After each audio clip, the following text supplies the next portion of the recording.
আমাকে এই অফিসে তো সবচেয়ে বড় ঘুষখোর যেটা, ওটি তো এত বড় দাঁড়িয়ে নামাজ পড়ে কপালে হেলে টিক্কি হয়ে গেছে। আমার এক চাচা, সে তো সে ঘুষ, সে যে নামাজ দেখেন না, ফেরেশতাকে নামাজ পড়ে, আবার আসরে ঘরে টেঙ্গি এক কান দিয়ে যাইয়া আইল খোসে। সুবহানাল্লাহ। এ আছে না নাই? বুড়ো বুড়ো মানুষ, কাম নাই কাজ নাই, সংসার থেকে রিটায়ার্ড ছেলেরা Italy, Australia, France, Japan, German থাকে, আমেরিকা থাকে, বিদেশেতে বস্তা ভরে টাকা পাঠায়। ছেলেরা বুড়ো কালে বাপরে কইছে, আব্বা জীবন ভরে বহুত খাটনি খাটছেন, এই বুড়ো কালে আর খাটা লাগবে না, এখন আপনারা টাকা দেবো, যা লাগবে বাজার ঘাটে যাবেন, কেনাকাটা করবেন, খাবেন দাবেন, তবলিগি সময় লাগাবেন, মসজিদি বেশি টাইম, মাঠে যেন কোনোদিন আপনারা জাতি না দেই।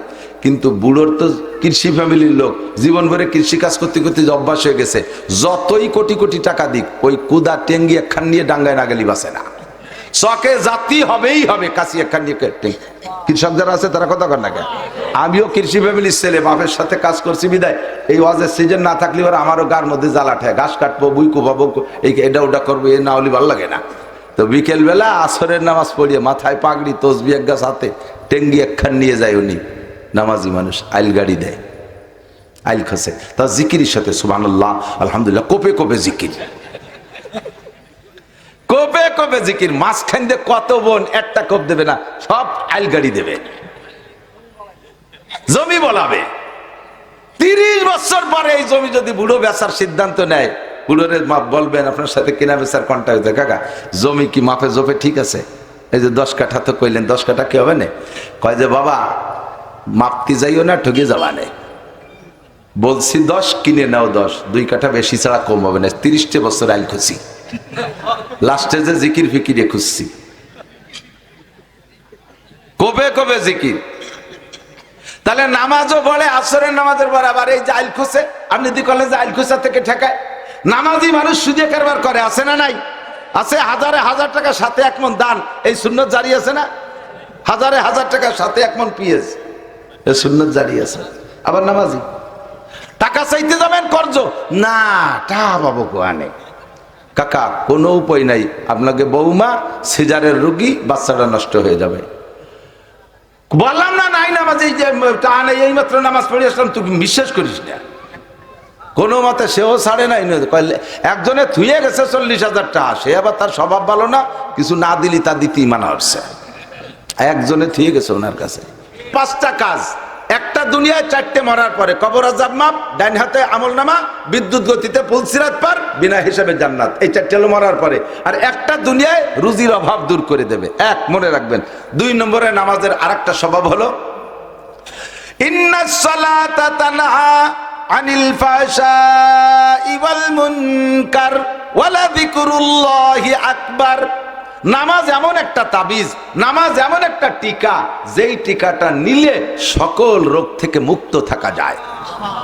মাঝে মাঝে দেখেন টিকা দেয় না পোলাপানকে, টিকা দেয় যে বাড়ি, আগের দিন মাইকিং করে জামাগো দিক তো যায়, দিক যায় কিনা জানি না, অমকের বাড়ি, মেম্বারের বাড়ি দেবে, ওয়ার্ড চেয়ারম্যানের বাড়ি দেবে, উল্লেখযোগ্য 2-1টা বাড়ির নাম কয়, স্কুলই দেবে। তো টিকা দেয় যেদিন, সেই দিন সকালবেলা ওই টিকার পয়েন্টে দেখবেন হলুদ একটা কাপড় টানানো আছে, আছে না? ওর মধ্যে মাঝখানে দেখবেন এর একটা বৃত্ত আছে গোল, বৃত্তের মাঝখানে একটা বাচ্চার ছবি আছে, বৃত্তের 6 দিক দিয়ে 6টা তীর আছে, দেখেন আছে না? এই সব মিলিয়ে তর্জমা কি? অবশ্যই আমি যা বলবো তাই হবে আশা করি। বৃত্তটা, এই পুরো কাপড়টা দুনিয়া, কাপড়টা দুনিয়া। এই দুনিয়ার ভিতরে মাঝখানে বৃত্তটা তার হায়াতের এরিয়া, হায়াতের সীমা। মাঝখানে মানুষটা, এই মানুষটার দিকে 6 দিক দিয়ে 6টা রোগে আক্রমণ করতেছে, 6 দিক দিয়ে 6টা রোগে আক্রমণ করতেছে। এই 6টা রোগ যদি একবার ভিতরে ঢুকে যায়, তাহলে হাজারো চিকিৎসা করে কাম হবে না। কাজেই এই 6 রোগের ঠেকানোর জন্য সব মিলেইয়া ডাক্তাররা গবেষণা করে বানাইছে একটা টিকা, যেই টিকাটা ধারাবাহিক এই কয় মাস দিলে ওই ছেলেটার দেহের ভিতরে 6টা রোগ ঢোকে না। 6 রোগের প্রতিরোধক, 6 রোগের প্রতিরোধক। আল্লাহ পাক রব্বুল আলামিনও বলেন তোমার জিন্দেগিতে হাজারো রোগ, তোমার এই গোটা দুনিয়ার ভিতরে হায়াতের একটা সীমানা আছে, আছে না নাই? প্রত্যেকের হায়াতের একটা সীমানা আছে। তোমার হায়াতের সীমানা ভেদ করে তোমার দিকে ঢুকতে চেষ্টা করতেছে শিরিকের রোগ, কবরের রোগ, বেদাতের রোগ, জেনার রোগ, ব্যভিচারের রোগ, দুর্নীতির রোগ, ঘুষের রোগ, তারপরে কি বলে সুদের রোগ, মদের রোগ, নিশার রোগ, আইল ঠেলা রোগ, জাল দলিল করা রোগ, মিথ্যে সাক্ষীর রোগ, মিথ্যে মামলার রোগ, পরের জমি দখল করা রোগ, ডিসিআর কাটিয়ে জমি দখল করা রোগ, তারপরে এই কন্ট্রাক্টের মাল মারিয়ে দেওয়া রোগ, টোন মারা রোগ, মন মারা রোগ, সরকারি মাল মারিয়ে খাওয়া রোগ, এই সব রোগ চতুর্দিক দিয়ে তোমার দিকে ঢুকতেছে। এই সব রোগের ঠেকানোর জন্য আমি একটা টিকা আবিষ্কার করেছি। আল্লাহ পাক বলে আমি একটা টিকা তৈরি করেছি, সেই টিকাটার নাম নামাজ। টিকার নাম কি? ইন্নাস সালাতা তানহা আনিল ফাহশাই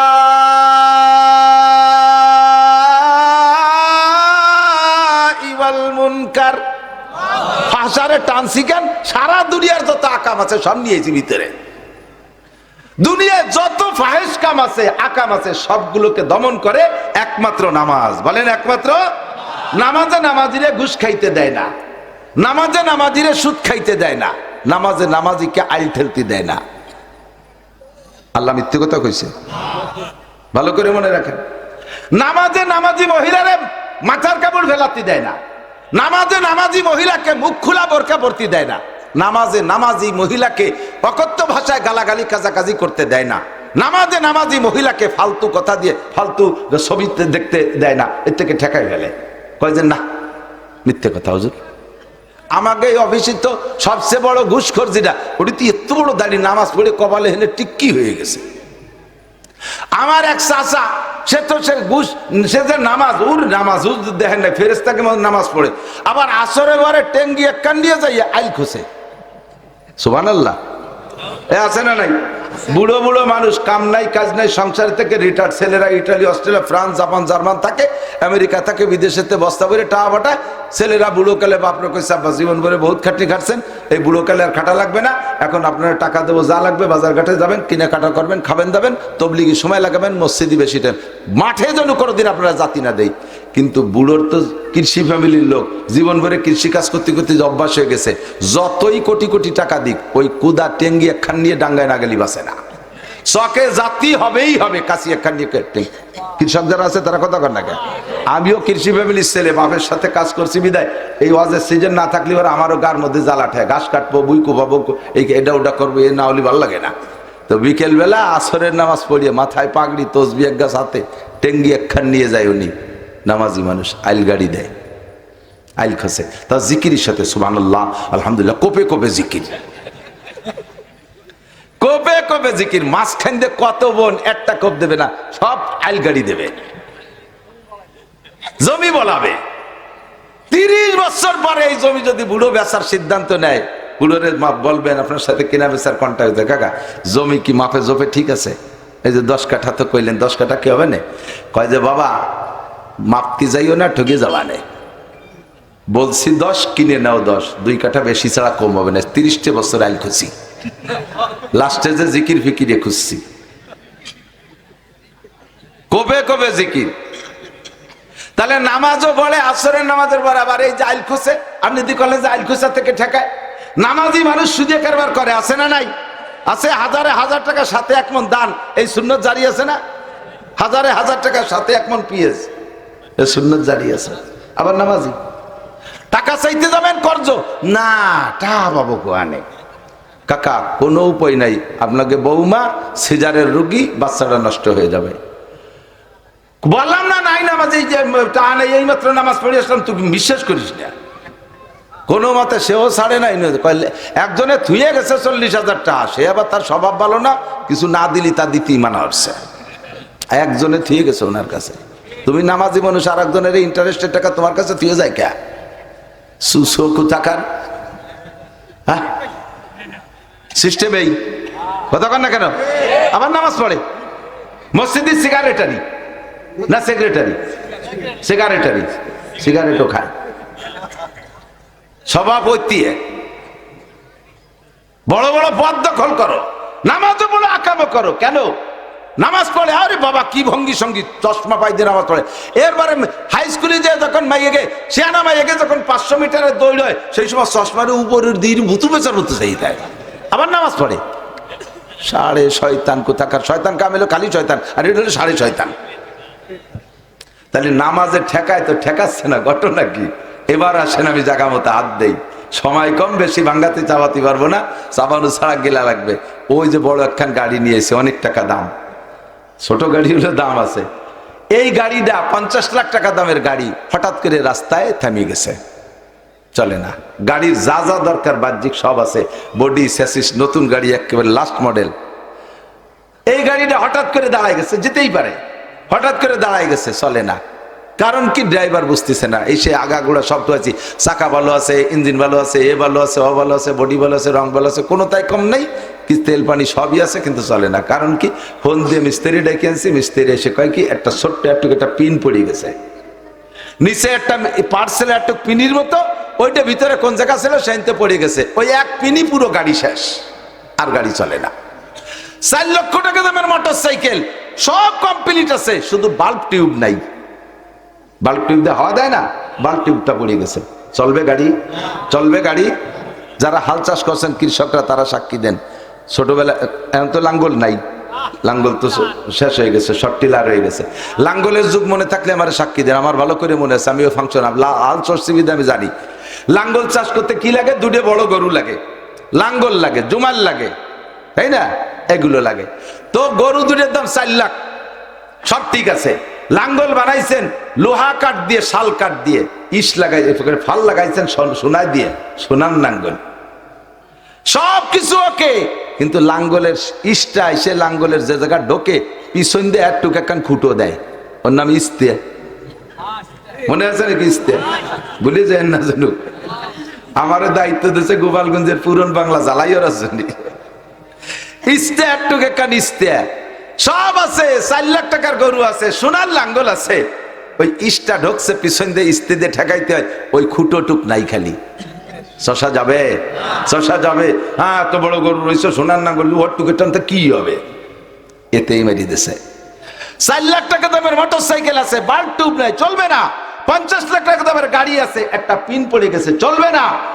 এত বড় লাঙ্গলের সবকিছু আছে, শুধু নাই একটা ইস্তে, তাতেই যেমন লাঙ্গল চলবে না। সেম আপনার নামাজ, আপনার নামাজে সব কিছু আছে, আপনার নামাজে সব কিছু আছে, মাঝখান দিয়ে ছোট্ট একটা পিন পড়ে গেছে, এটা আপনি জানেন না, নামাজ শেষ। নামাজ একটু বলে দেই, বলবো? এই যে কথাটা বলবো, এর একটা কথার দাম 60 বছর না, 60 লক্ষ বছর নফল নামাজ ও রোজার চাইতে দামি। আপনার কেন নামাজে আপনারা ফিরাই না? নামাজ পড়ার পরে আপনার অভাব কেন যায় না? নামাজ পড়ার পরে কেন রুজির বরকত আসে না? আপনার দুর্নীতি কেন, দুর্যোগ কেন যায় না? দুরবস্থা কেন যায় না? আপনাকে অন্যায় দিকে কেন ফিরাতে পারে না নামাজে? আপনি আগে দেখেন আপনার নামাজটার কি অবস্থা। অজু বানাইছেন, টেপের নিচে পা পাইতে দিয়ে টেপ ছাড়িয়ে দিয়েছেন, পাউ দিয়ে পাউরে ডলিয়ে টলিয়ে এসে দাঁড়াইছেন, 2 আঙ্গুলের সিপার ভিতরে শূন্য রয়েছে, পিন পড়িয়ে গেছে। নামাজের এই নামাজ হয় নাই। নামাজ যদি এই অবস্থা হয়, তাহলে সেই নামাজে তো আপনার অন্যায় থেকে ফিরেবে না, সেই নামাজে তো আপনার রুজি দেবে না। তার আগে আপনি পবিত্রতার ভিতরে যাইয়া 90% পাবলিক, 90% নামাজি পাবলিক পেশাবে ঢিলা ব্যবহার করে না। বদনাটা নিয়ে যে জায়গায় কাজ করে দিয়ে 2 আইটি চলে আসে। আটা দেওয়ার পরে যে 2 ফুট পড়লো, তা গেল কোহানে? সে জায়গা কি বালতি ভাতা আছে? গায়ে লাগছে আর কাপড়ই লাগছে। কোন কোন জায়গা গায়ে লাগছে আর কাপড় লাগছে। নামাজের ফরজ 13টি, জোরে বলেন কয়টি? 1 নম্বরে শরীর পাক, বলেন। 2 নম্বরে কাপড় পাক, 3 নম্বরে নামাজের জায়গা পাক, 4 নম্বরে সতর ডাকা। ঠিক আছে? কত দূর যায় আর একটা হলো তো মুখে তাকবীরে তাহরিমা বলা, বলেন তাকবীরে তাহরিমা বলা। এইগুলো সব ফরজ। আপনার পেশাবে ঢিলা ব্যবহার না করার কারণে পুরুষদের 1 নম্বর ফরজ আর 2 নম্বর ফরজ মার খাইছেন। আপনার তো জানা নাই কোন ফাঁকে পিন পড়ে গেছে, অজু বানাইছেন সুন্দর করে, কিন্তু কাপড় আর আপনার শরীর নাপাক হয়ে রয়েছে, ওই 2 ফোঁটা পেশাব লাইগা, সকালে 2 ফোঁটা, 1 ঘন্টা পর আর 2 ফোঁটা, তারপরে আবার 2 ফোঁটা, ডেলি 5-6 বার পেশাব করেছেন, আর এই 5-6 বার 2 ফোঁটা করে লেগে গেছে, আপনার শরীর নাপাক, কাপড় নাপাক, বলেন আপনার নামাজ হয়েছে নাকি? আর নামাজ যদি না হয়, 13টা ফরজের একটা ফরজ যদি ইচ্ছায় হোক আর অনিচ্ছায় হোক ছুটে যায়, নামাজ হয় নাই। আর যেই নামাজ হয় নাই, ওই নামাজের কোনো পুরস্কারও তুমি পাবা না, বরঞ্চ বিপরীত তিরস্কার পাইবা। 1 ওয়াক্ত নামাজ যদি মোটেই না পড়ো বান্দা, তাহলে এই 1 ওয়াক্ত নামাজ যদি তুমি জীবনেও না পড়ো, 1 ওয়াক্ত নামাজ ছেড়ে দিছো, ওইটা ছুটে গেছে, কোনোদিন পড়ে দাও নাই, তার বিনিময়ে তোমাকে 200 কোটি, আরো 30 কোটি, আরো 40 লক্ষ বছর জাহান্নামে পোড়া লাগবে। 1 ওয়াক্ত নামাজ যদি না পড়ো, 230 কোটি 40 লক্ষ বছর জাহান্নাম। আল্লাহর কসম, আল্লাহর কসম, নবী যদি সত্য হয় তাহলে আমার অজ সত্য। ও দোস্ত রে, আপনি নামাজ পড়ার পরে যদি আপনার নামাজ না হয়, নামাজ পড়ার পরে যদি নামাজ না হয়, তাহলে একই পরিমাণ শাস্তি পাইবেন, একটুও কম হবে না। আর আপনার নামাজ হয় নাই, পেশাবে ঢিলা ব্যবহার করেন নাই, এর কারণে শরীর নাপাক, কাপড় নাপাক, ছোট্ট পিন পড়ে গেছে, গাড়ি অচল। 2 নম্বর আরেকটা, তালবি আল ইমরান মনে রাখো, এই বাসটিয়া সেদিনকে কোন জায়গায় আসলাম না, মহারাজপুর, ওই দিন দেখলাম, বলছিলাম ও সেদিন, এই পাশ দিয়ে, আমাদের এই পাশ দিয়া, এটা পূব দিক নাকি? হ্যাঁ, 7 পাড়, জলিল পাড়, বলতল, এদিক না, এদিক, আরো কোটালি পাড়া দিয়ে এদিক, এই দক্ষিণ দিক, এই এলাকা থেকে 1 গাদি বই নিয়ে আইছে। মসজিদি ইমাম সাহেব, মসজিদের ইমাম, সে মাইকে এলান দেয়, অমুক বাড়ি ইনজিল শরীফ পড়া হবে, আপনারা আসবেন। কত বড় হারামখোর ইমাম, চিন্তা করতে পারেন? কত বড় জাহেল! ইনজিল কিতাব, ঈসা আলাইহিস সালামের ইনজিল কিতাব এখন আমাদের পড়ার দরকার আছে? বাইবেল, তৌরাত, এ পড়ার দরকার আছে আমাদের? এই পড়ার জন্য ইমাম সাহেব এলান দেয়। এই ইমামগুলো পয়সা খাইয়া তাদের গরু হয়ে গেছে, তাদের গাড়ি জুমাইল দিয়ে শুষে বেড়াচ্ছে। সাধারণ আলেমরা ভালো করে লক্ষ্য করো, ইমান বিধ্বংসী শয়তান ঢুকে গেছে আমাদের ভিতরে, এই জন্য সব কথা খেয়াল করতে হবে। মুসল্লিদেরকে ডাইকা এই মশালা কয়, শুক্রবারে তুমি লম্বা লম্বা সিঁড়ি ভরাদের কিস্সা, হাওয়া আদমের গল্প, ইব্রাহিম ইসমাইলের গল্প শুনে লাভ নাই, ওর ভিতরে কোনো মশালা নাই, ও শুনে কোনো লাভ নাই, ও শুনে কোনো লাভ নাই। এই মশালাগুলো পড়াও। মুসল্লিরা নামাজের মশালা জানে না। ইমাম সাহেব যখন তকবীরে তাহরিমা দেবে, আল্লাহু আকবার কবে, কানে আল্লাহু আকবার বলবে না? আপনারা মুসল্লিরা, আপনাদেরও মুখে আল্লাহু আকবার বলা ফরজ। আমি সচক্ষে দেখেছি, দেখি পাবলিক মুসল্লি মনে করে কানে হাত দিয়া ফরজ, মুখে আল্লাহু আকবার তো হুজুর কইছে, আমার তো আর কোয়া লাগবে না, মুখ বন্ধ রে বুতুড়িয়ে দাঁড়ায় রয়েছে উপর দিক সেই, মুখে আল্লাহু আকবার বলে নাই। ইমাম আল্লাহু আকবার বলার পরে সাথে সাথে আপনারও আল্লাহু আকবার বলা ফরজ। আপনি যদি মুখে আল্লাহু আকবার না বলে শুধু কানে হাত দিয়ে সানা বাঁধেন, আপনার নামাজ হয় নাই। আপনি তো মনে করছেন নামাজ পড়ছি, নামাজের পরে লাখ লাখ টাকা এসে যাবে, সে পয়সা করে চাইলে নেওয়া আছে না, হুজুর যা করলো, আল্লাহ যা করলো, তো মিথ্যে কথাই কইছে। নামাজে বলে রুজির বরকত, তো আগে যা ছিল তাই, তা কি হলো তাই বুড়িয়া, কোনো ফায়দা পাচ্ছেন না বিদায় কয় আগে না পড়ছিলাম ভালো হয়েছিল, পড়িও কোনো উন্নতি নেই, ও পড়বো না, কারণ সে নামাজই তো আপনার হচ্ছে না, তার থেকে ফায়দা পাবেন কি? তাহলে আজকে মাসালা বুঝে নেন, ইমাম আল্লাহু আকবার বলার সাথে সাথে পিছনে পিছনে মুসল্লিরাও কি বলবে? আল্লাহু আকবার। প্রথম তাকবীর বলা ফরজ, এরপরে উঠতে বসতে যে তাকবীর, এগুলো বলা সুন্নাত। আপনিও বলবেন মুখে মুখে, কেন বলবেন না? আল্লাহর নাম না, কেন বলবেন না? ফাঁকে এর মধ্যে ছোট্ট সিকুন পিন মশলাটা কয়ে দিয়ে দিক দেখান। ইমাম সাহেব বড় জামাত নিয়ে দাঁড়াইছে, ইমাম সাহেব একটু টেনে বলছে আল্লাহু আকবার, একটু সময় লাগছে না? ইমাম আল্লাহকে আওরে টানতেছে, দিয়েছেন আল্লাহু আকবার। ইমামের আল্লাহু আকবারের আগে যদি আপনার আল্লাহু আকবার শেষ হয়ে যায়, আপনি ওই নামাজে জয়েন্ট সহি হয়নি। ইমাম সহ অন্যদের নামাজ হবে, আপনার নামাজ হবে না। কাজেই আপনি নামাজের পরে কোনো পুরস্কার দুনিয়াও পাবেন না, আখেরাতেও পাবেন না। নামাজের থেকে যা পাওয়ার দরকার ছিল তার যে ক্রিয়া, কিচ্ছুই আপনি পাচ্ছেন না। কথা কি বোঝা গেছে? নামাজের এই জাতীয় মাসালা যে কত রয়েছে, ইমাম সাহেব, এই উলামায়ে কিরামরা খেয়াল করেন, উলামায়ে কিরামরা খেয়াল করেন, যারা নামাজ পড়ার মাঝে মাঝে ইমাম সাহেবরা খেয়াল করবেন। মহিলাদের কথা বলবো, মহিলা মাদ্রাসা তো উন্ডা পাবে, তা তো উন্ডা বেশি দেশে বলবানি, দাঁড়ান এদিক ইমাম সাহেবরা কিরাতের মাসালা শুনতেছে সবাই? কেরাত কেরাত ইমাম সাহেবরা কিরাত পড়বেন, কিরাতটা লক্ষ্য করে পড়বেন। ইমাম সাহেবরা কিরাত পড়বেন, সূরা ফাতিহা পড়বেন, প্রত্যেকটা আয়াতে ছেড়ে ছেড়ে দিয়ে পড়বেন। একটা আয়াত ছেড়ে দেবেন, আল্লাহ তাআলা একটা জবাব দেয়। আপনি যখন পড়বেন আলহামদুলিল্লাহি রাব্বিল আলামিন, আল্লাহ খুশিতে হামিদানি আব্দি, আমার বান্দা আমাকে প্রশংসা করেছে, এই কথাটা আল্লাহ কয়। আর রহমানির রহিম, আল্লাহ কয় আতনা আলাইয়া আব্দি, আমার বান্দা আমাকে উপযুক্ত প্রশংসা করেছে। পাশাপাশি তার মালিক ইয়াউমিদ্দিন, বিচার দিনের মালিক আমার কে? বলার সাথে সাথে আল্লাহ কয় সাদাকা আব্দি, চমৎকার, আমার বান্দা সত্য কথা বলেছে। আমি যে বিচার দিনের মালিক, কোথায় আমার বান্দা, তুই সত্যি কইছিস বান্দা। এইভাবে আপনি একটা বলবেন, আল্লাহ একটা বলবে, দুইজনের মধ্যে গল্প আছে। এই জন্য আসসালাতু মিরাজুল মুমিনিন, নামাজ হলো মুমিনের মিরাজ। মিরাজ মানে আল্লাহর সাথে নবীর সাথে গল্প হয়েছে। আপনি নামাজের মধ্যে দেন গল্প করতেছেন, আপনি একটা বললে আল্লাহ একটা কয়, আপনি একটা বললে আল্লাহ একটা বলে, তাহলে গল্প হচ্ছে না। এরপরে 3 নম্বর 4 নম্বর আয়াত কি? ইয়াকা নাবুদু ওয়া ইয়াকা নাস্তাঈন, তোমারই ইবাদত করি, ওয়া ইয়াকা নাস্তাঈন, সকল সাহায্য তোমারই কাছে চাই। দুটি কথা না? তোমার ইবাদত করি আর সাহায্য তোমার কাছে চাই, এর মধ্যে 2 ভাগ। আল্লাহ কয় হাদা বাইনি ওয়া বাইনা আব্দি, এই একটা ভাগ হয়ে গেছে, অর্ধেক আমার আর অর্ধেক আমার বান্দার। বান্দা কইছে ইয়াকা নাবুদু, তোমার ইবাদত করি, এটা হলো আমার, ওয়া ইয়াকা নাস্তাঈন কই এই আবার সে নিজের সাহায্য চা শুরু করে দিয়েছে, কাজে ওটুক বান্দার। আল্লাহ তাই কয় হাযা বাইনি ওয়া বাইনা আব্দি, এই আয়াতটা আমার আর আমার বান্দার মধ্যে 2 ভাগ। ওয়ালি আব্দি মা সাআলা, বান্দা আমারটা তো আমি পেয়ে গেছি, আর আমার বান্দা যেটা বললো যে তোমার কাছে সাহায্য চাই, তাকে তা দিয়ে দিলাম। এই সাহায্য সাধারণ সাহায্য, আমি কোনো নাম কইনি কি সাহায্য। আমার যা যা লাগবে সব দেব, আমি কি জানি আমার কি কি লাগবে সব তুমি জানো, যা যা লাগবে সব দেব, নাস্তাইন। এরপরে কয় আল্লাহ আমার টার্গেট আছে 2টি, একটা বলবো? আরে আমি আপনার কাছে শুনতেছি নাকি? আল্লাহর কাছে বলতেছি। আল্লাহ বলবো আমার আরেকটা জিনিস, এটা তো সাধারণ চাইছি, আমি টার্গেট আছে বলবো। আল্লাহ কয় বলো। কয় ইহদিনাস সিরাতাল মুস্তাকিম, সবই দিবা, সব সাহায্য চাই, তবে আমাকে সঠিক রাস্তা দেখাও। বাংলাদেশে বসে তো রাস্তার অভাব নাই, কত রাস্তা, চতুর্দিক দিয়ে রাস্তা।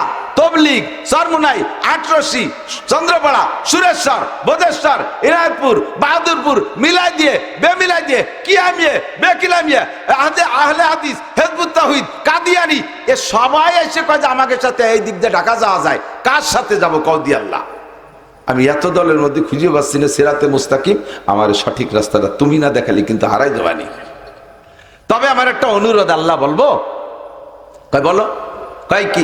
এই এক বলার পরে আল্লাহ কয় ওয়ালি আব্দি মা সাআলা, তুমি যা চাইছো দিয়ে দিলাম। এরপরে বলতেছে আল্লাহ আমার একটা দাবি, অনুরোধ, মেহেরবানি করে ইহদিনাস সিরাতাল মুস্তাকিম, আমি একটু বলে দেই সিরাতাল্লাযীনা আন'আমতা আলাইহিম, যেই রাস্তা দিয়ে চলার কারণে একদল মানুষকে তুমি পুরস্কৃত করেছো, ওই রাস্তাটা আমারে দেখাই দাও।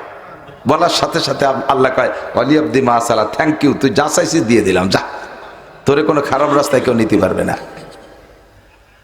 দেখ লাস্টে বলছি আল্লাহ তোমার পায়ে ধরি, কুদরতি পায়ে পড়ি, একটু পরে সিজদা দেব, তোমার কাছে অনুরোধ, একটা রাস্তায় যেন আমি যাই, 2টি রাস্তায় যেন আমি যাই না। একটা হলো গায়রিল মাগদুবি আলাইহিম ওয়ালাদ-দাল্লিন, মাগদুবি আলাইহিম মানে ইহুদি, দাল্লিন মানে নাসারা। ইহুদি মানে ইসরায়েলিরা, আর নাসারা মানে খ্রিস্টান আমেরিকানরা। এই 2 দলের রাস্তায় তুমি আমার চালাবা না, তোমার পায়ে ধরি আল্লাহ। দেখো আল্লাহ, এই জামানা কিন্তু এসে বলছে বাড়ি খারাপ, আমার এই 2 রাস্তায় তুমি বাঁচাও। আল্লাহকে ওয়ালি আব্দি মা সাআলা, ঠিক আছে। দাল্লিনকে ছেড়ে দিলি, সাথে সাথে আমার শরীরের ভিতরে 360টা ফেরেশতা আছে, ওরাও সাথে সাথে কয় আমিন। এবার নবী পাক বলেন ইজাও মান ওয়াফাকা তামিনুহু তামিন আল মালায়েকা গুফিরা লাহু মা তাকাদ্দামা মিন যামবিহি। যখন ইমাম বলে দেয় গায়রিল মাগদুবি আলাইহিম ওয়ালাদ-দাল্লিন ফাকুলু আমিন, তোমরা আস্তে আস্তে আমিন বলো। আরে তোমরা আমিন যখন বলো ফেরেশতারা তখন আমিন বলে। মান ওয়াফাকা তামিনুহু তামিন আল মালায়েকা, যার আমিন ফেরেশতার আমিনের সাথে মিলে যায়, গুফিরা লাহু মা তাকাদ্দামা মিন যামবিহি, ওর জীবনের সব গুনাহ ক্ষমা হইয়া যায়। একটু একটা মাসালা কই বলবো, এদিক তাকান। আমিনটা জোরে কব না আস্তে কব, এই ব্যাপারে আপনারা দ্বিধাদ্বন্দ্বে আছেন। নতুন ওই যে ছোট অল্প বয়সী 16-18 বছরের সাইকুল হাদিস আমাদের ভিতরে ঢুকে পড়ছে। সাইকুল হাদিস ওর বগল ভরা বুখারি, তাই একটু একটু বুখারি। এই বুখারি আর সাইকুল হাদিসকে পালাই পড়ে মহা বিপদে আছি।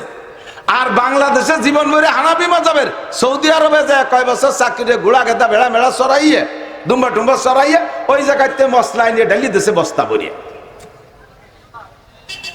বড় বড় ব্যাগেজ লাগেজ নিয়ে আইছে, খুলে দিছে, ওর মধ্যে খালি মশলা বাজিয়ে মসজিদে যাইয়া বহির পর ছানা বাঁধে পাও খানিক চেরাই দিয়ে ফাঁসের জন্য লাতই ছড়াই দিয়ে আমিন।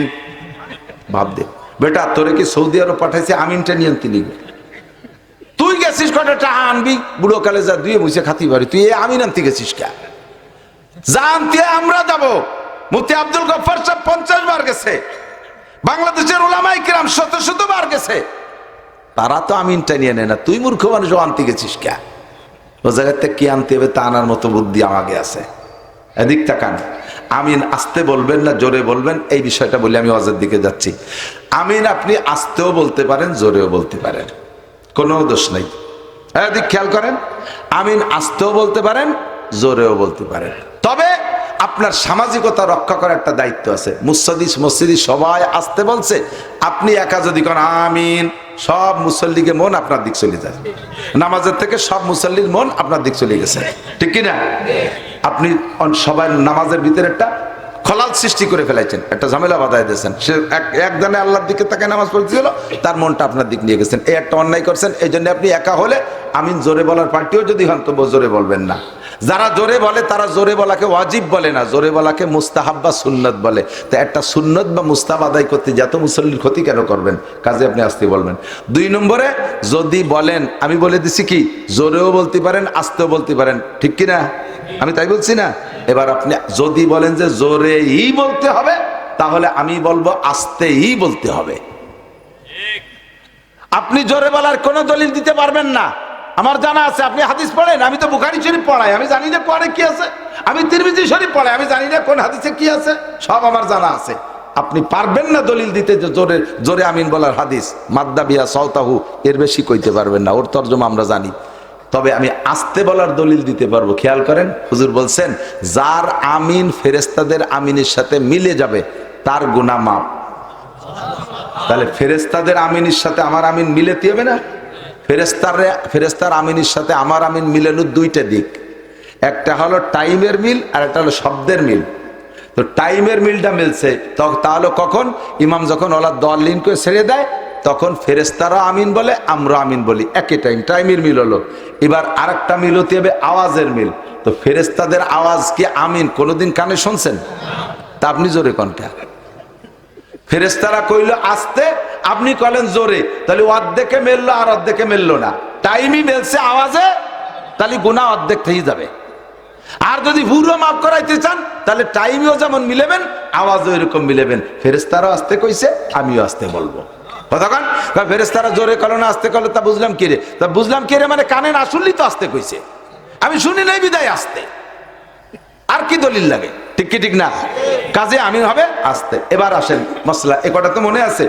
একা একাও যদি নামাজ পড়েন ফিস করে কিরাতে, আমার বাবারা ভাইরা এদিক লক্ষ্য করেন, আপনি একা একাও নামাজ পড়লে সূরা ফাতিহাটা এইভাবে ছেড়ে দিয়ে পড়বেন, তাহলে আল্লাহ পাক ফাঁকে একটা জবাব দিতে পারে। আর আপনি এক নিঃশেষে মারিয়ে দিয়েছেন আলহামদুলিল্লাহ রাব্বিল আলামিন রহমানির রহিম মালিকি ইয়াউমিদ্দিন ইয়্যাকা না'বুদু ওয়া ইয়্যাকা নাস্তাঈন গায়রিল মাগদুবি হঠাৎ দলিন। আল্লাহকে আমি যেটুকু কবিতা কোন কব, তুই তো যা চাইছ তা দিতে দিয়ারই সময় পেলাম না।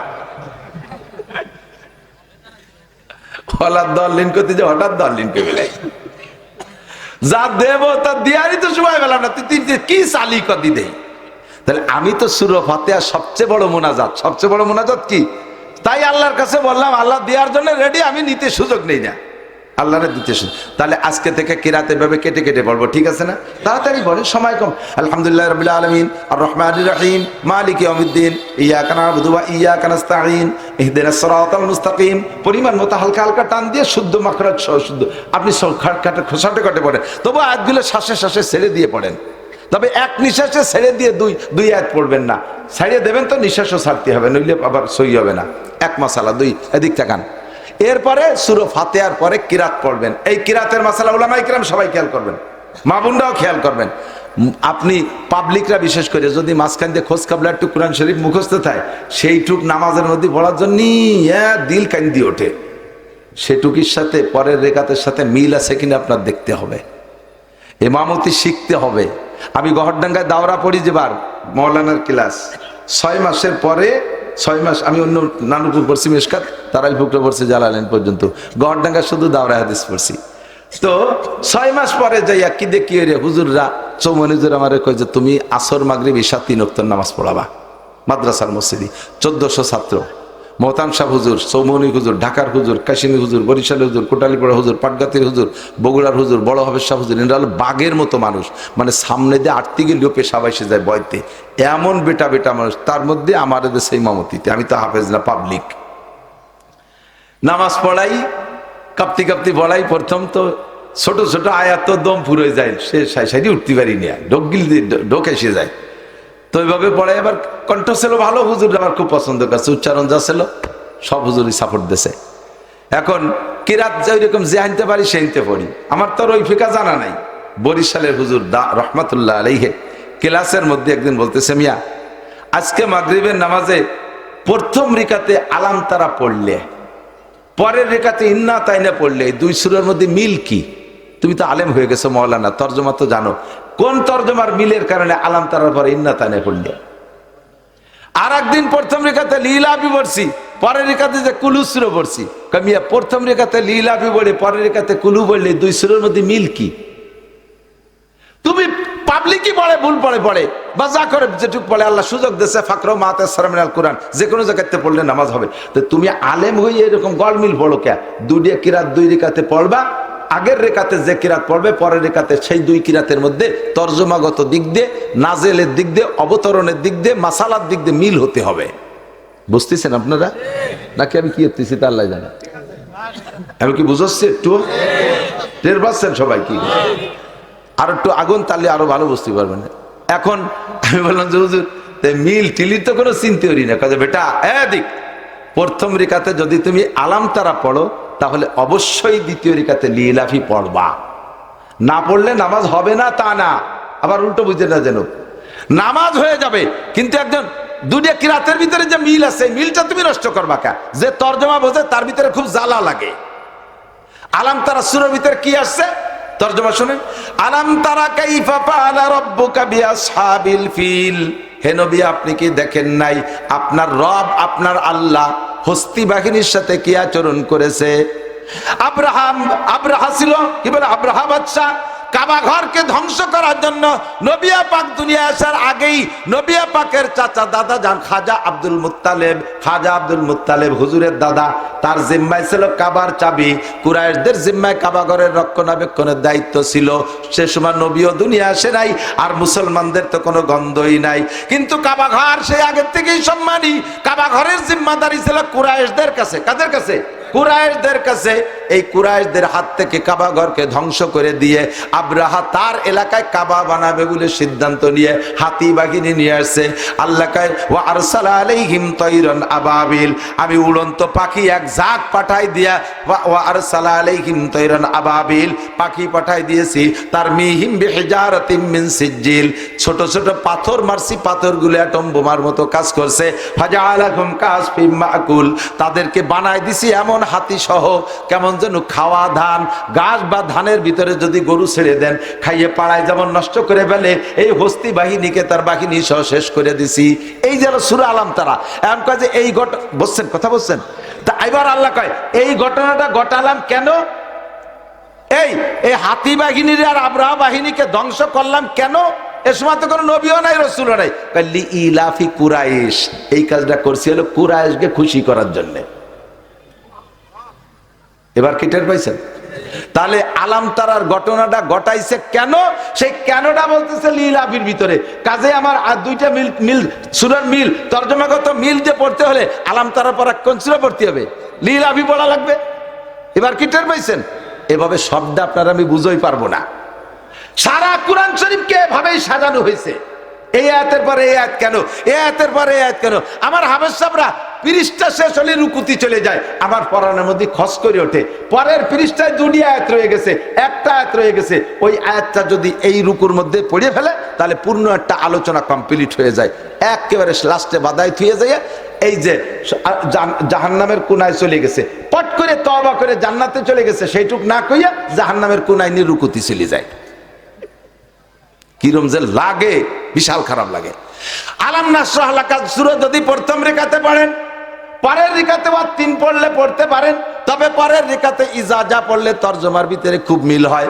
প্রথম রেখাতে যদি ওয়াইলুল্লি পড়েন তাহলে দ্বিতীয় রেখাতে আলাম তারা পড়েন না, দ্বিতীয় রেখাতে আরাইতাল্লাজি পড়েন, তরজমার মিল আছে। কোন দিক দিয়ে? ওয়াইলুল্লি কুল্লি হুমাজাতিল লুমাজা, এ জায়গা হুমাজা লুমাজার জন্য ওয়াইলের খবর আছে, আরাইতাল্লাজির মধ্যে ওয়াইল আছে। হ্যাঁ, ওয়াইলুল্লিল মুসাল্লিন, ওয়াইলুল্লিল মুসাল্লিন, ওই মুসাল্লিদের জন্য ওয়াইল। আল্লাযীনা হুম আন সালাতিহিম সাহুন, ওয়াইলে ওয়াইলে মিল আছে। প্রথম রেখাতে যদি ওয়াদুহা পড়েন তাহলে দ্বিতীয় রেখাতে অবশ্যই আলাম নাশরাহ লাকা পড়েন, কারণ ওয়াদুহার মধ্যে আল্লাহ পাক নবীকে সম্বোধন করে কথা বলতেছে। ওয়াদুহা ওয়াল লাইলি ইজা সাজা মা ওয়াদ্দাআকা, কা মানে হে নবী আপনি, মা ওয়াদ্দাআকা রাব্বুকা ওয়া মা ক্বালা ওয়ালাল আখিরাতু খায়রুল লাকা মিনাল উলা, যত কা আছে সব কা মানে হে নবী তুমি।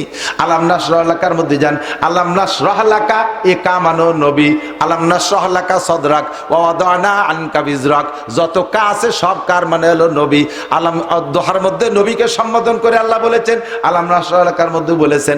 অন্য সূরা পড়লে নামাজ হবে না তা না, কিন্তু একজন ইমাম, একজন আলেম মানুষ কেন গড় মিল পড়বে? এই জায়গাতে 2 আয়াত, ওই জায়গাতে আরেক জায়গাতে 2 আয়াত। সূরা ইজা সামান ফাতারাত পড়তে এদিক, এই হবে সামনে খেয়াল হলো না, আরেক দিক থেকে বসে দিক, লাঠি দিয়ে পিটেন দেবেন। ছোট তো ওরাই ভুল করে, এই জন্য ওকে ধমক দিয়ে শিখেছি। নামাজের ভিতরে পড়ে প্রথম পড়ে ইজা সামান ফাতারাত সূরা পড়ো তো, প্রথম পৃষ্ঠার মধ্যে হাফেজ আছে না, এনে প্রথম পৃষ্ঠায় 2 লাইন গেছে না। ইজা সামান শুরু হয়েছে কোন জায়গাতে? ইজা সামাউন ফাতারাত ওয়া ইজা, কোরআন শরীফ আছে না, খুলে দেন। ইজা সামাউন ফাতারাত ওয়া ইজাল কাওয়াকিবু ইনতাসারাত ওয়া ইজাল বিহারু ফুজ্জিরাত ওয়া ইজাল কুবুরু বুসিরাত আলিমাত নাফসুম মা কদ্দামাত ওয়া আখখারাত, এর আগের পৃষ্ঠায়।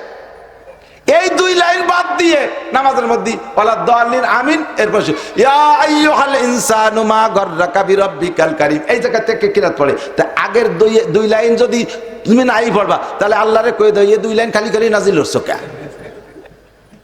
একটা সূরার শুরুতে তুই 2 লাইন কেন বাদ দিবা? আর এই কথাটা আল্লাহ বলবে বিদায় তো আল্লাহ এই শুরুতে এই কথাগুলো বলছে। কি বলছে শুনেন, ইজা সামাউন ফাতারাত, যখন আসমান ফেটে যাবে, ওয়াইদাল কাওয়াকিবু ইনতাসারাত, তোমরা জেনে নাও আমার কুদরত কত মহান। ইজা সামাউন ফাতারাত, আসমান ফেটে যাবে, ওয়াইদাল কাওয়াকিবু ইনতাসারাত, আকাশের তারকাগুলো ছিন্ন ভিন্ন হয়ে যাবে। তারপরে ওয়াইদাল কুবুরু বুসিরাত, কবরকে কবরের থেকে বের করে দেওয়া হবে মানুষকে। ওয়াইদাল কুবুরু বুসিরাত আলিমাত নাফসুম মা কদ্দামাত ওয়া কাদিক, কিয়ামতের ময়দানে যখন মানুষকে কবর থেকে বের করে দেওয়া হবে, আলিমাত নাফসুম মা কদ্দামাত ওয়া আখখারাত, ওই সময় জানতে পারবে আমি দুনিয়ায় থাকতে কি পাঠাইছি আখিরাতের জন্য, সেই সময় বুঝবা। এই কথাগুলো বলে আল্লাহ কয়, বান্দা আমার এই মহান কুদরত তোর সামনে বললাম, আমার মহান কুদরত পেশ করলাম। ইয়া আইয়ুহাল ইনসান মা গাররাকা বিরাব্বিকাল কারীম, হে দুনিয়ার মানুষ তোর এই দয়াবান মেহেরবান আল্লাহকে কোন জিনিসে ভুলাইয়া দিল? এই কথাটা বলবে বিধায় আল্লাহ আগের এই 4-5 আয়াত কইছে। আর হাফেজ সাহেব ওই 4-5 আয়াত বাদ দিয়ে ইয়া আইয়ুহাল ইনসানু মা গাররাকা বিরাব্বিকাল কারীম, মনে করেন নামাজ ছাড়িয়ে দিয়ে এটি চলে যাই। মাঝে মাঝে বলি একটা গল্প, উদয়পুরের গল্প। মোল্লারহাট উদয়পুর মাদ্রাসার শাহ সাহেব হুজুর রহমাতুল্লাহ আলাইহি তারাবির নামাজ পড়তেছে। এই ছোট মোটো হাফেজরা এরা হলো তারাবির ইমাম। তা হাফেজ সাহেব উনি তো হাফেজ, খালি হাফেজ, মাদ্রাসার ছাত্র, তর্জমা জানে না। তো আর শাহ সাহেব তো তর্জমার আলেম। তারাবির নামাজ পড়তেছে, পড়তে পড়তে অপেক্ষায় থাকি আমরা যারা আলেম, তারা তারাবির নামাজে বিশেষ কিছু সূরার দিক অপেক্ষা করি। কবে সূরা কাহাফ আসবে, কবে সূরা ইয়াসিন আসবে, কবে সূরা ইউসুফ আসবে, আবার কবে সূরা তোহা আসবে, সূরা আরাফ আসবে, যার ভিতরে তরজমা খুব মজাদার, এই অপেক্ষা করি। তো অপেক্ষা করতে করতে সূরা ইউসুফ এসে গেছে। শাহ সাহেব পিছনে মুসল্লি, হাফেজ সাহেব সূরা ইউসুফ পড়তে পড়তে ইউসুফ আলাইহিস সালাম রে কুয়োর মধ্যে ফেলালো বাইরা, এই আয়াত আছে তো, বাইরা নিয়ে ইউসুফ আলাইহিস সালামের কূপের ভিতরে ফেলাইলো। এরপরে 2-3 আয়াতের মধ্যে আবার ইউসুফ আলাইহিস সালাম কূপের থেকে উঠলো, এও আছে। তো ওই কূপের মধ্যে ফেলানো পর্যন্ত পড়ছে, এরপরে কূপের থেকে উঠানোর কয় আয়াত হাফেজ সাহেব ভুলে গেছে, বুঝলে খানিক দূরিত্বে পড়া শুরু হচ্ছে। সালাম ফিরেছে, সালাম ফিরানোর পরে শাহ সাহেব বলতেছে, হাফেজ সাহেব ইউসুফ আলাইহিস সালামের সাথে কি তার ভাই গে মতো তোমারও শত্রুতাই? ইউসুফ রে তার ভাইরাও ফেলালো, তুমিও ফেলাইলে, তারা উঠলো না, তুমি উঠলে না। আপনি টের পেলেন কে রে? তুই তো তেলাওয়াতের হাফেজ, আমি তরজমার হাফেজ। আমার ওই সময় নামাজ ছেড়ে দিতে মনে চাইছিল যে তুই যখন উঠলি না, আমি ইউসুফ আলাইহিস সালামটা উঠে নিয়ে যাই। একেবারে কি আজে বাজে ওয়াজ করতেছি নাকি? এই সমস্যাগুলো আছে না নাই? কিরাত এক দার্সে পড়বেন, এক দার্সে পড়বেন, আপনি যা জানেন এক দার্সে পড়বেন। আপনি যেহেতু তর্জমা বোঝেন না, এক দার্সে পড়বেন। তবে ওই জায়গাটা একটু খেয়াল রাখবেন, আলাম ওয়াইলুল্লি যদি পড়েন নামাজ পড়বে, ওয়াইলুল্লির পরে আপনি আলাম তারা তো জায়েজ আছে, তরতিবে নামাজ হয়ে যাবে, কিন্তু তর্জমাগত দিক দিয়ে মেলে না। আপনি ওই সময় আড়াই তাল্লাজি পড়েন, আলাম নাশর এলাকার পরে অত্তিন পড়লে হবে, এক আয়াতের ছোট বড়, ওতে নামাজ নষ্ট হয় না। কিন্তু আপনি আলাম নাশর এলাকার পরে ইজা যা পড়লে তর্জমাগত দিক দিয়ে মিল হয়। তারপরে অত্তিনের পরে সূরা অত্তিনের পরে আপনি ওয়াল আসর পড়লে তর্জমা মিল হয়। দেখেন অত্তিনের মধ্যে কি আছে, অত্তিনি ওয়াজ জাইতুনি ওয়াতুরি সিনিনা ওয়া হাদাল বালাদিন আমিন লাকাদ খালাকনাল ইনসানা ফি আহসানি তাকওয়িম সুম্মা রাদাদনাহু আসফালা সাফিলিন। আমি মানুষকে সর্বসুন্দর করে বানাইছি, আবার এই মানুষ তার স্বভাব যে সর্বনিকৃষ্ট হয়ে যাবে। ইল্লাল্লাযিনা আমানু, শুধু এই নিকৃষ্টতা থেকে, এই ক্ষতির হাত থেকে বেঁচে যাবে যারা ঈমানদার, তারা নেক আমল করছে তারা। এবার জানো ওয়াল আসরের মধ্যে ওয়াল আসরি ইন্নাল ইনসানা লাফি খুসর, আল্লাহকে আমি সময়ের কসম খেয়ে বলি সব মানুষ ক্ষতির ভিতরে। ইল্লাল্লাযিনা আমানু ওয়া আমিলুস সালিহাত, মিল আছে না নাই? আহা, বুঝতে পারলাম না রে পাবলিক। যদি তরজমা বুঝতেন কোরআনের, তাহলে লম্বা লম্বা তারাবি কোন মসজিদে সূরা তারাবি পড়তে চাইতেন না। যদি তরজমা বুঝতেন, খতম তারাবি 30 পারা কোরআন শরীফ হাফেজ সাহেবরা পড়বে, আর পিছন থেকে আমি তরজমার মজা নেব, আমি তরজমার মজা নেব, পুরো 30 পারা কোরআনের মজা। আমি রমজানে কোথাও যাই না, আমার ছাত্ররা আমার মসজিদে তারাবি পড়ায়, আমি বলি এমন ভাবে পড়বি যেন আমি বুঝতে পারি, পাগলা পাগলি করবি তো টাকা দেবো না শেষে। আমার মাদ্রাসার মসজিদে তারাবি পড়ায় 3 জন, 1 টাকাও মাদ্রাসার কোনো মহল্লা নাই, 1 টাকাও মহল্লার থেকে আসে না।